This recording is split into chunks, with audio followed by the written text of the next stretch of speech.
Hi, welcome back to Jeshi's vlog. എന്താണ്, എല്ലാവർക്കും സുഖമല്ലേ? പിന്നെ ആദ്യമായിട്ട് എൻ്റെ വീഡിയോ കാണുന്നവർ എൻ്റെ ചാനൽ സബ്സ്ക്രൈബ് ചെയ്യാൻ മറക്കരുത് കേട്ടോ. അപ്പോൾ ആദ്യം തന്നെ സബ്സ്ക്രൈബ് ചെയ്യുക. പിന്നെ വീഡിയോ കണ്ട് ഇഷ്ടമായി നിങ്ങളുടെ ഫ്രണ്ട്സിനും റിലേറ്റീവ്സിനും ഒക്കെ ഷെയർ ചെയ്യാൻ മറക്കരുത് കേട്ടോ. അതുപോലെ തന്നെ ഇതുവരെ നിങ്ങൾ തന്നിട്ടുള്ള എല്ലാ സപ്പോർട്ടിനും ഒരുപാട് താങ്ക്സ്. ഞാൻ ഇടുന്ന ക്രോഷ്യ വീഡിയോസിനും അഡീനിയം വീഡിയോസിനും പ്ലാന്റ്സിൻ്റെ വീഡിയോസിനും എല്ലാറ്റിനും നിങ്ങൾ തന്നിട്ടുള്ള എല്ലാ സപ്പോർട്ടിനും ഒരുപാട് താങ്ക്സ്. അതായത് പുതിയതായിട്ട് വരുന്ന കൂട്ടുകാരെയും എൻ്റെ മുന്നത്തെ വീഡിയോസ് കണ്ടിട്ടില്ലെങ്കിൽ അതൊക്കെ ഒന്ന് പോയി കാണാം. അതിൽ ഒരുപാട് ക്രോഷ്യ പ്രോഡക്റ്റുകൾ ഡിസ്പ്ലേ ചെയ്തിട്ടുണ്ട്. പിന്നെ അതുപോലെ തന്നെ ട്യൂട്ടോറിയൽസ് ഒരുപാട് ഞാൻ ചെയ്തിട്ടുണ്ട്. അപ്പോൾ അതൊക്കെ ഒന്ന് കാണണം കേട്ടോ. അതിന് താല്പര്യമുള്ളവർ അതും ഫോളോ ചെയ്യുക, ഷെയർ ചെയ്യുക. അതുപോലെ തന്നെ ഇതുവരെ നിങ്ങൾ സബ്സ്ക്രൈബ് ചെയ്തും ഷെയർ ചെയ്തും സപ്പോർട്ട് ചെയ്തതിന് എൻ്റെ എല്ലാ നന്ദിയും ഞാൻ അറിയിക്കുകയാണ്. ഒരുപാട് താങ്ക്സ് കേട്ടോ. അപ്പോൾ ഇനിയും നിങ്ങളുടെ സപ്പോർട്ട് ഉണ്ടാവണം. അപ്പോൾ ഇന്നത്തെ വീഡിയോ എന്ന് പറഞ്ഞിട്ടുണ്ടെങ്കിൽ എൻ്റെ ഒരു ഗാർഡൻ്റെ ഒരു ചെറിയ ഭാഗമാണ് ഞാൻ കാണിച്ചു തരുന്നത്. അപ്പോൾ ഒരുപാട് വലിയ ഗാർഡനൊന്നുമല്ല, കുറച്ച് ഇഷ്ടമുള്ള പ്ലാന്റ്സൊക്കെ ഇങ്ങനെ അവിടെ നിങ്ങളൊക്കെ ആയിട്ട് കൊണ്ടുവന്ന് വെച്ചിട്ടും വാങ്ങിയിട്ടും ഒക്കെ ആയിട്ട് അങ്ങനെയുള്ള ഒരു ചെറിയൊരു ഗാർഡനാണ് കേട്ടോ. അപ്പോൾ ഒരു സ്റ്റാൻഡിൽ എല്ലാ പ്ലാന്റ്സും കൂടി ഞാൻ ഒരുമിച്ച് വെച്ചിരിക്കുക. കാരണം എനിക്ക് ഇങ്ങനെ പലപ്പോഴും പല ഒരു മോഡൽ അതിനനുസരിച്ചാണ് ഞാൻ പ്ലാന്റ്സ് അറേഞ്ച് ചെയ്യുക. ഇപ്പോൾ എനിക്ക് പ്രത്യേകിച്ചും ഈ റെയിനി സീസണിൽ എല്ലാ പ്ലാന്റ്സും ഇങ്ങനെ ഒരുമിച്ചിരിക്കുമ്പോൾ അത് കാരണം ഇപ്പോൾ പൂക്കൾ അധികം ഇല്ലല്ലോ, പൂക്കൾ കുറവല്ലേ എല്ലാ പ്ലാന്റ്സിനും പൊതുവെ. ഉണ്ടായാൽ തന്നെ അത് പെട്ടെന്ന് അതിൻ്റെ പെറ്റൽസൊക്കെ കൊഴിഞ്ഞു പോകണു മഴവെള്ളം കൊണ്ടിട്ട്. അപ്പോൾ എല്ലാം ഇങ്ങനെ ഒരുമിച്ചിരിക്കുമ്പോൾ അതിന് ഒരു പ്രത്യേക ഭംഗിയാണ്. വേറിട്ട് വെക്കുമ്പോൾ അത്രയും പൂക്കളായിട്ടിരിക്കുമ്പോഴാണ് നമ്മളതിനെ സെപ്പറേറ്റ് ചെയ്തൊക്കെ വെക്കുമ്പോൾ അതിനൊരു ഭംഗി ഉണ്ടാവുക. അപ്പോൾ ഇത് പൂക്കളും ഒക്കെ കുറവായതുകൊണ്ട് ഞാൻ എല്ലാ പ്ലാന്റ്സും ലീഫി പ്ലാന്റ്സും ഫ്ലവറിങ് പ്ലാന്റ്സ് എല്ലാം കൂടി ഞാൻ ഒരുമിച്ചാണ് വെച്ചിരിക്കുന്നത്. കണ്ടില്ലേ, എല്ലാ പ്ലാന്റ്സും ഉണ്ട് കേട്ടോ. ഈ എന്താണ് ടെറാൻഡ എന്തോ പറയില്ല, കുഞ്ഞു ഫ്ലവറിന് ഈ കാണുന്ന വയലറ്റ്, അതിൻ്റെ പല കളറിലുള്ളതുണ്ട്. അപ്പം എല്ലാം ഓരോന്നും ഇങ്ങനെ നമ്മൾ മുറ്റത്തുമൊക്കെ മുളച്ച് വരുമ്പോൾ അതിനെടുത്തിട്ട് ഞാൻ ഏതെങ്കിലും ഒരു ചട്ടിയിൽ അതിൽ വേറെ പ്ലാന്റ് ഉണ്ടായിരിക്കും, എന്നാലും അതിൻ്റെ കൂട്ടത്തിൽ കൊണ്ടുവയ്ക്കും.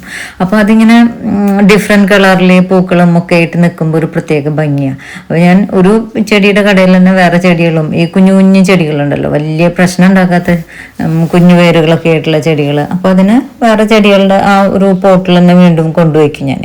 അപ്പം അങ്ങനെ എല്ലാം കൂടി അപ്പോൾ നമുക്ക് ഒരു ഭാഗത്ത് നോക്കുമ്പോൾ എപ്പോഴും അതിൽ പൂക്കൾ ഉണ്ടായിരിക്കും. 1-2 പൂക്കൾ എന്തായാലും നമുക്കതിൽ ഉണ്ടായിരിക്കും, എല്ലാ പ്ലാന്റ്സും എല്ലാത്തരം പ്ലാന്റ്സും കൂടി ഒരുമിച്ച് വയ്ക്കുമ്പോൾ. അപ്പോൾ അതുകൊണ്ടാണ് ഞാനിങ്ങനെ എല്ലാ പ്ലാന്റ്സും കൂടി ഒരുമിച്ച് വെച്ചിരിക്കുന്നത് കേട്ടോ. അതുപോലെ അതിൽ റോസ് ഉണ്ട്, പിന്നെ നമ്മുടെ ലൻഡാന, അതുപോലെ തന്നെ ലീഫി പ്ലാന്റ്സ് ആയിട്ടുള്ള അഗ്ലോണിമ, കലാത്തിയ, കലേഡിയം മിനിയേച്ചർ, അങ്ങനെ എല്ലാം, ബിഗോണിയ ഒക്കെ ഉണ്ട്. ബിഗോണിയൊക്കെ ഇപ്പോൾ പൂക്കളായി വരികയാണ്.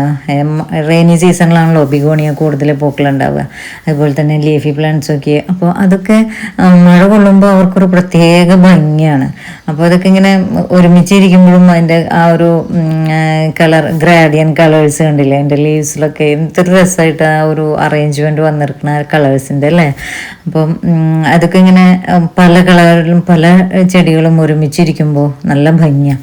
അതുപോലെ തന്നെ ഞാൻ ഇങ്ങനെ നല്ല പച്ചപ്പോടും നല്ല ഉഷാറായിട്ടും ഇരിക്കാൻ വേണ്ടിയിട്ട് ഞാൻ ചെടികൾക്ക് കൊടുക്കുന്ന വളം ഞാൻ കാണിക്കാം കേട്ടോ. അപ്പോൾ വീഡിയോ സ്കിപ്പ് ചെയ്യാതെ കാണുക, ലാസ്റ്റ് ഞാൻ അത് കാണിച്ചു തരാം എന്താണ് അതിൻ്റെ ഞാൻ കൊടുക്കുന്ന ഫെർട്ടിലൈസർ എന്ന്. അതുപോലെ തന്നെ നമ്മൾ പ്രത്യേകിച്ചും ചെടികൾക്കൊക്കെ നല്ല പൂക്കളും നല്ല ഉഷാറായിട്ടിരിക്കാനും ഒക്കെ ആയിട്ട് നമ്മൾ എന്താ മിക്കവാറും ഈ കെമിക്കൽ വളങ്ങൾ കൊടുക്കുന്നത് നല്ലതാണ്.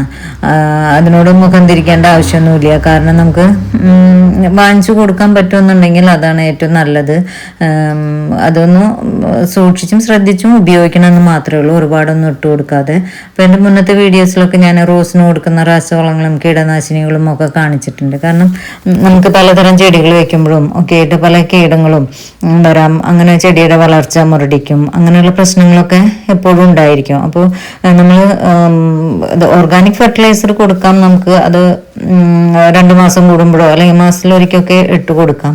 പക്ഷേ ഈ കെമിക്കൽ വളങ്ങൾ നമ്മൾ ഒരു 15 ദിവസം കൂടുമ്പോൾ നമുക്ക് ഫെർട്ടിലൈസേഴ്സൊക്കെ കിട്ടുന്ന ഷോപ്പിൽ നിന്ന് വാങ്ങിച്ചിട്ട് അവർ പറഞ്ഞു തരും നമുക്ക് ഏതാണ് വേണ്ടത്, ചെടികളുടെ കാര്യം പറഞ്ഞ് ഏത് ചെടിയാണ് കൂടുതലെന്ന് വെച്ചെങ്കിൽ അത് പറഞ്ഞതിനനുസരിച്ച് അവർ ഫ്ലവറിങ്ങിന് വേണ്ട വളങ്ങളൊക്കെ നമുക്ക് തരും.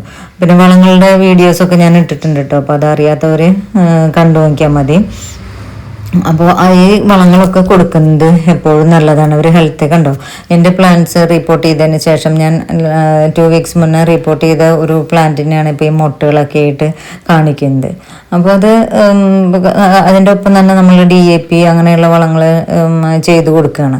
അപ്പോൾ അതാണ് ഇതിന് നല്ല മുട്ടും നല്ല ഫ്രഷായിട്ടും ഒക്കെ പ്ലാന്റ്സ് നല്ല ഹെൽത്തി ആയിട്ടൊക്കെ നിൽക്കുന്നത്. അപ്പോൾ പ്ലാന്റ്സ് ഇത്രയും നല്ല ഹെൽത്തി ആയിട്ട് നിൽക്കാൻ അതിൻ്റെ ഇലകളൊക്കെ നല്ല ഉണർവോടും നല്ല പച്ചപ്പോടും കൂടി നിൽക്കാൻ വേണ്ടിയിട്ട് ഞാൻ കൊടുക്കുന്ന വളം എന്താണെന്ന് ഞാൻ കാണിച്ചു തരാം കേട്ടോ. അപ്പോൾ ആ വളം എന്ന് പറഞ്ഞിട്ടുണ്ടെങ്കിൽ അത് പൂക്കളുണ്ടാവാനായിട്ടല്ല മെയിനായിട്ട് കൊടുക്കുന്നത്, ഇലകളുടെയും ചെടികളുടെയും ആരോഗ്യത്തിന് ആ ഒരു നല്ല കരുത്തോടു കൂടി നല്ല ഗ്ലേസിംഗ് ഉള്ള ലീവ്സും, ലീഫി പ്ലാന്റ്സിന് പ്രത്യേകിച്ചും ആ ലീവ്സിൻ്റെ ആ ഭംഗി, അതിൽ ആ കളർ വേരിയേഷൻസ് ഒക്കെ പ്രത്യേകിച്ചും എടുത്ത് കാണിക്കാനും എല്ലാമായിട്ട് പ്രയോഗിക്കുന്ന അവർക്ക് ഏറ്റവും അധികം ഗുണം ചെയ്യുന്ന ഒരു വളമാണ് ഞാൻ കാണിക്കുന്നത് കേട്ടോ.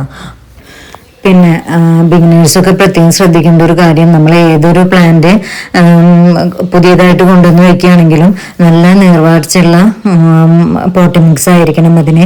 എല്ലാ പ്ലാന്റ്സും അങ്ങനെ തന്നെ, നമ്മൾ എന്ത് ആണോ അതിൽ പോട്ടി മിക്സ് ആയിട്ട് കൊടുക്കുന്നതെങ്കിലും നല്ല അതിന് പോട്ടിൻ്റെ അടിവശത്ത് കുഞ്ഞു മെറ്റലുകളും എല്ലാം ഇട്ട് കൊടുത്ത് നല്ല വെള്ളം വാർന്നു പോകുന്ന രീതിയിലായിരിക്കണം ഏതൊരു തരം പ്ലാന്റ്സ് ആണെങ്കിലും. ഇപ്പോൾ നാടൻ പ്ലാന്റ്സോ ഹൈബ്രിഡ് നമ്മൾ വാങ്ങിക്കുന്ന ഏതൊരു പ്ലാന്റ്സ് ആണെങ്കിലും ശരി, വെള്ളം ഒട്ടും കെട്ടി നിൽക്കരുത്. പ്രത്യേകിച്ചും ഈ മഴക്കാലത്ത് അത് വളരെയധികം ശ്രദ്ധിക്കണം, അല്ലെങ്കിൽ നമ്മൾ ഓമനിച്ച് വളർത്തുന്ന നമ്മുടെ ചെടികളൊക്കെ കേടായി പോവും അതിൽ വെള്ളം കെട്ടിയെന്നുണ്ടെങ്കിൽ. കാരണം ഈ ചെടികളിൽ അത്ര അവരുടെ വേരൊക്കെ അത്രയും കുഞ്ഞു കുഞ്ഞു വേരുകളല്ലേ, അപ്പോൾ അതൊന്നും വെള്ളം ഒരുപാട് കെട്ടി നിൽക്കുമ്പോൾ അവർക്കത് പറ്റില്ല, ഒക്കെ ചീഞ്ഞു പോവും, ഫംഗൽ ഇൻഫെക്ഷൻ വരും വേഗമായിട്ട്, വേഗം തന്നെ.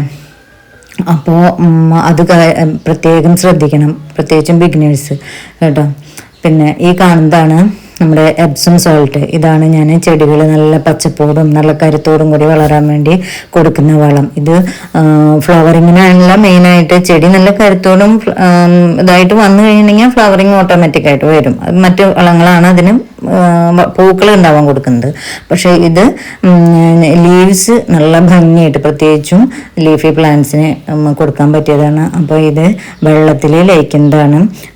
വെള്ളത്തിൽ ലയിപ്പിച്ച് ഇപ്പോൾ ഇത്രയും എടുത്താൽ മതി, ഒരു സ്പൂണിന് 1/2 സ്പൂൺ എടുക്കുക. എന്നിട്ട് അത് 1 ലിറ്റർ വെള്ളത്തിൽ ലയിപ്പിച്ചിട്ട് ചെടികളിൽ സ്പ്രേ ചെയ്ത് കൊടുക്കാം, അല്ലെങ്കിൽ അതിൻ്റെ ചെടിയിൽ കടക്കിലും ഇട്ട് കൊടുക്കാം. അപ്പോൾ ഇതാണ് ഞാൻ കൊടുക്കുന്ന വളം.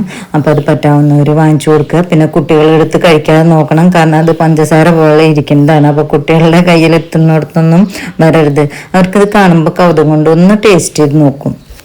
അപ്പോൾ അതുകൊണ്ട് തന്നെ കുട്ടികളുടെ ശ്രദ്ധയിൽ പെടാത്ത സ്ഥലത്ത് ഇത് മാറ്റി വയ്ക്കുക, അതിന് പ്രത്യേകം ശ്രദ്ധിക്കുക കേട്ടോ. അപ്പോൾ ഇന്നത്തെ വീഡിയോ ഇത്രയേ ഉള്ളൂ. അപ്പോൾ എല്ലാവർക്കും ഹെൽപ്ഫുൾ ആവുന്ന ഒരു വീഡിയോ ആണ് ഇത് വിചാരിക്കുന്നു. അപ്പോൾ മാക്സിമം ഷെയർ ചെയ്ത് സപ്പോർട്ട് ചെയ്യുക. സബ്സ്ക്രൈബ് ചെയ്യാത്തവർ സബ്സ്ക്രൈബ് ചെയ്യുക. അപ്പോൾ ഇതുവരെ തന്നെ എല്ലാ സപ്പോർട്ടിനും ഒരുപാട് താങ്ക്സ്. ബൈ.